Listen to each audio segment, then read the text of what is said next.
Bien, ¿qué más tendríamos que ir viendo? Esas son las relaciones que se dan entre poblaciones. ¿M? Ya vimos interespecífica, la mayoría, intra en el caso de la competencia. La diversidad de especies, ¿m? ¿Cuándo se da? Si nosotros hablamos en un ecosistema, cuando hay diversidad de poblaciones o especies, es cuando hay abundancia de nicho ecológico. Si hay una pradera, la verdad es que van a haber pocos nichos ecológicos. Si hay un bosque de pino, también. ¿Por qué razón? Porque es muy homogéneo, por lo tanto no se da mucha variedad.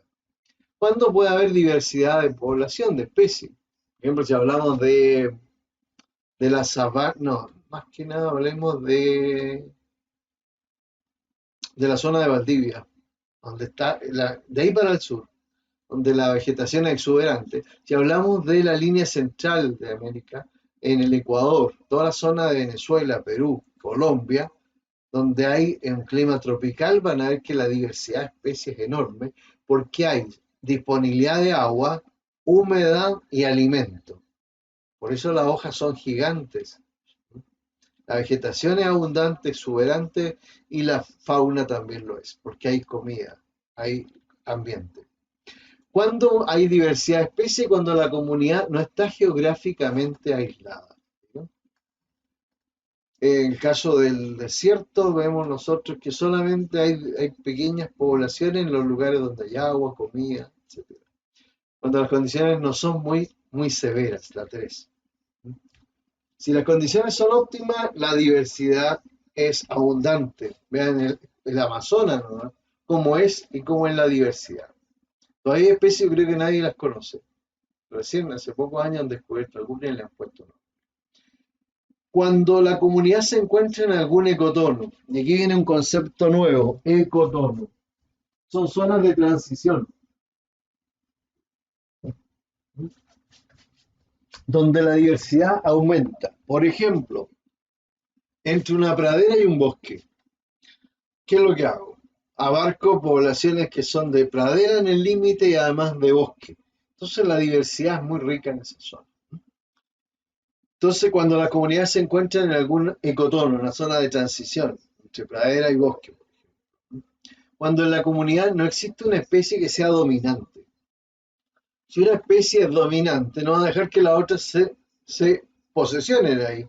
Y por lo tanto, la diversidad va a ser muy baja. Así que ahí tendríamos condiciones para que aumente o disminuya la diversidad de especies. ¿Y qué conceptos entraron acá? Nicho ecológico y ecotono. Dos conceptos que tienen que subrayar después y revisar. Mientras más nichos ecológicos hayan, más poblaciones hay, ¿cierto? Y mientras más ambientes hayan, por ejemplo, hay un lago, después hay una línea de pradera y después viene un bosque, por supuesto que la diversidad va a ser tremenda. Y me queda una relación, la dejé para después, que se me escapó, hay que cambiar un poco el orden. La predación viene a ser una relación de la que estábamos hablando, mutualismo, comensalismo, mensalismo y predación. Esta relación es muy usada también en la prueba y es una condición indispensable para poder mantener la población y evitar que se dispare en un crecimiento exponencial. Los predadores controlan el crecimiento de la población de presa. Aquí la relación es positiva y negativa, sí, porque el predador es el que se come y la presa es la que sale perdiendo, pero en el momento, ya que a largo plazo el predador es el que controla a la población para que no se produzcan las plagas. Por ejemplo, si nosotros matamos a los zorros, que son los que se comen los conejos y mantienen la población de conejos, vamos a ver que vamos a tener una plaga de conejos y los conejos van a empezar a morir de hambre y van a generar daño, que van a comerse todo lo que pillan y van a perjudicar a otras poblaciones. Por eso es que quien manda el crecimiento del fondo del predador es la población de presa. Si desaparece el predador, la población de presa se dispara y pierde el equilibrio dinámico que tiene. Entonces, cuando uno ve que el león se está comiendo un ñuy, y uno le da pena, y si estuviera ahí lo espantaría para que no se lo comiera, haríamos un mal favor al ñuy, porque si no se los comen, los ñuy, ¿qué es lo que hacen? Aumentan su población, arrasan con la comida y finalmente terminan de hambre. Las curvas de ahora, otra cosa antes de mostrar las curvas de predación. Existe lo que nosotros llamamos la coevolución en la predación. Eso significa que si hay, supongamos, conejos, café, y el terreno, el pasto seco, medio amarillento, café, ese conejo va a tener mayores probabilidades de supervivencia. Y va a dejar más descendencia el conejo café y no el plomo, porque el pasto café lo mimetiza muy bien. Pero también va a haber una evolución en las águilas. Razón. Las águilas que tengan mayor agudeza visual y puedan distinguir pequeños movimientos en el pasto, van a ser los que van a poder atrapar a estos conejos y van a dejar mayor cantidad de descendencia. Pues se van a alimentar bien, van a llevar alimentos a sus crías. Aquellos que tengan una visión más atrofiada, ¿ya?, van a tender a desaparecer porque se van a morir de hambre y no van a dejar descendencia. Y eso es lo que nosotros llamamos coevolución. Entonces, la selección natural está jugando ahí. Aquellos organismos que tengan una ventaja van a ser favorecidos con la reproducción, con la descendencia, con la supervivencia. Y aquellos que no la tengan van a tender a ir desapareciendo. Así que la curva de crecimiento, nosotros vamos a ver que para estudiar la dinámica de los ecosistemas, nosotros vamos a, ahí terminó todo. Vamos a ver, distinguir dos conceptos importantes. Uno son las cadenas alimentarias o cadenas tróficas y otras son las tramas. La cadena es cuando uno toma una parte de la trama y la desarma. Y distingue productores, consumidores primarios o herbívoros, consumidores secundarios carnívoros. Vamos hasta ahí, ¿no? Omnívoros también podrían ser más arriba. Y en las cadenas alimentarias o cadenas tróficas, siempre abajo ponemos a los descomponedores, que son las bacterias y los hongos. Cuando hablamos de una trama alimentaria, nosotros vamos a ver que, o red trófica, o trama alimentaria, como les contaba, sería el caso allá. Cuando vemos que un animal no solamente se alimenta de un tipo de animal abajo, sino que tiene varias opciones dentro de la dieta. Entonces, eso es importante, seguir las flechas. Miren hacia dónde van las flechas. Siempre van del productor hacia arriba, hacia los consumidores primarios o secundarios o terciarios que hay. Lo otro importante de la dinámica de los ecosistemas es hablar después de cómo fluye la materia y la energía a través de la red o la trama. Eso va a ser muy importante. Entonces, una cadena, como vemos ahí, trófica, es cuando yo separo, ¿cierto? Busco una línea nada. Pero eso en la vida real no se da, porque esta ave puede tener más cadenas. Y cuando yo considero todas las cadenas que ella tiene o otro animal tiene en el ecosistema, ahí hablo de algo más complicado que es la trama. Entonces, ahí tenemos. De acuerdo a esto, vamos a ver cómo fluye la energía y cómo recicla la materia a través de las cadenas y las tramas alimentarias. Esto es una trama o red trófica. Aquí podemos decir que el conejo acá se alimenta de pasto y de nada más. Herbívoro. Pero él es presa para este animal, podría ser gato huiña, es presa para este, podría ser un águila, y también es presa para un zorro, ¿no? Ya. Entonces, ahí vamos viendo cómo se van dando. En este caso, este animal está en la misma línea que este, ¿cierto? El conejo. ¿Razón? Ellos son herbívoros, se alimentan directamente del pasto y son consumidores primarios. Y este puede ser comido por este animal, que es un carnívoro. o consumidor secundario. ¿Ya? Bueno, vamos a ver después de esto lo que son las pirámides y el ciclo de la materia y el flujo de energía. En las sucesiones ecológicas es importante el concepto, también aparece. Los ecosistemas no son estáticos, son dinámicos, van cambiando en el tiempo. Y eso es una sucesión ecológica, que pueden cambiar por varios factores. Ahora, ¿cómo se arma una sucesión ecológica? Nosotros podemos distinguir una sucesión ecológica primaria y una sucesión ecológica secundaria. La primaria es aquella que inicia el proceso y es muy lenta, lenta, lenta y puede demorar miles y millones de años. Te cuento, por ejemplo, cómo se formó el suelo. El suelo partió de rocas que se fragmentan por cambios de temperatura y porque el agua, como al congelarse, se expande, se dilata, parte de las rocas. Las rocas van desgastándose por acción, erosionándose por acción del viento y del agua y van convirtiéndose en piedras, piedrecilla, arena, limo y arcilla. Todo eso constituye el suelo, pero pasa muchos años.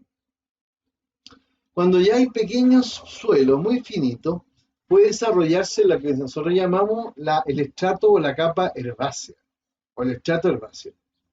Puro pasto, porque no da para más. Cuando ya el suelo va adquiriendo grosor, ya que estos pastos se secan y adquieren parte de la materia inorgánica del suelo, pasan a la segunda estratificación, que es la arbustiva. Requiere más suelo, más profundo, y con ello van llegando más insectos, aves y mamíferos, reptiles, de todo, ¿ya? Y van formando esa secuencia. Y finalmente, cuando ya el suelo es grueso y han pasado millones de años y es profundo, aparece el último estrato, que es el arbóreo, y que llegamos a una comunidad clímax. Hay animales, vegetales, los árboles botan su hoja, las hojas se pudren, están las bacterias, descomponen la materia orgánica, la convierten en inorgánica, o sea, la secuencia ahora está perfecta. Esto se llama sucesión ecológica primaria. Ahí estaba la formación del suelo que les dije yo, te dije. Aquí está el primer estrato, que es herbáceo, puros pastos. Después ya un poquito más herbáceo y aparece el estrato arbustivo. Y finalmente, cuando hay una capa bastante profunda de suelo, el estrato arbóreo. Y llegan los animales y todo lo demás y forman una comunidad clímax. Pero de repente viene un factor muy relevante y muy accidental, que es una inundación, se lleva todo. O un incendio, que es lo más común.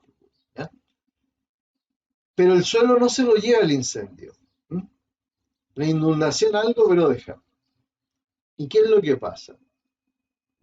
Llegan semillas, ya hay suelo formado, profundo. Llegan semillas de arbustos, semillas de pasto y semillas de árboles y se empieza a desarrollar una nueva sucesión. Y a esta le llamamos la sucesión secundaria, que si la comparamos con la otra, esta es mucho más rápida. Ocurre en un tiempo menor porque ya tiene el estrato armado. Ahí tenemos entonces nuestra sucesión secundaria, y los factores que hacen que la sucesión primaria se vaya son básicamente factores externos. También quiero explicarte un concepto que a veces nos pilla, que son los factores denso dependientes y los factores denso independientes. Acá los factores denso dependientes son las mismas poblaciones que interactúan entre sí y regulan la tasa de natalidad, de mortalidad, los que se van, los que llegan, etc. Todos esos son factores denso dependientes. Pero de repente un incendio no es denso dependiente. Es porque no es de la dinámica de todos los días de la población, de la comunidad. Es un factor externo, accidental, ¿ya? Y por lo tanto a ese se le considera factor denso independiente, que es el que generó la sucesión secundaria en este caso. ¿Por qué razón? Mire cómo dejó el incendio. Arrasó con todo lo que era vegetación, ¿ya? Animales, que se quemaron, murieron o migraron. Y yo esperaría entonces que se vuelva a generar un nuevo ecosistema en un tiempo menor si lo comparo con el inicial. Y de esa manera entonces tenemos una sucesión secundaria. ¿Okay?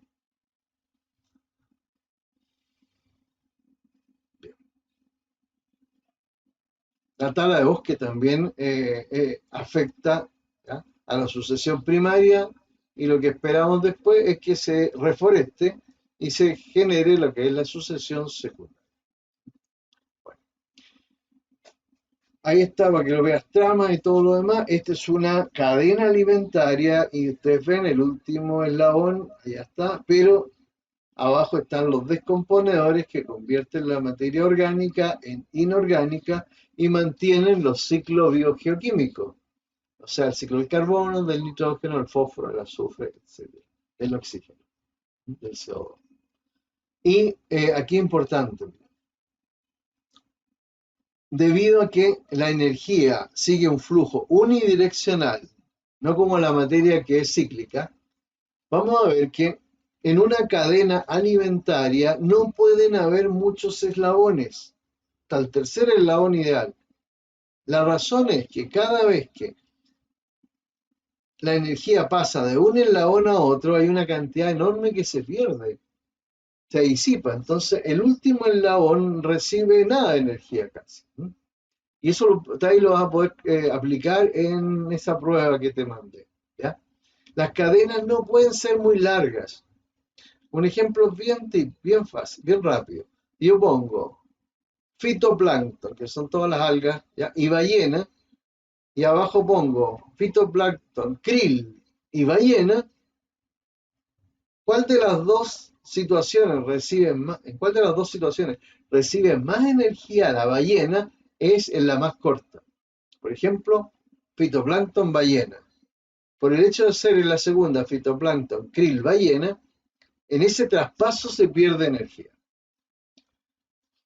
Lo último, hay que considerar que los productores del 100% de la energía solar que llega, solamente el 1% lo fijan y el 99% lo reflejan.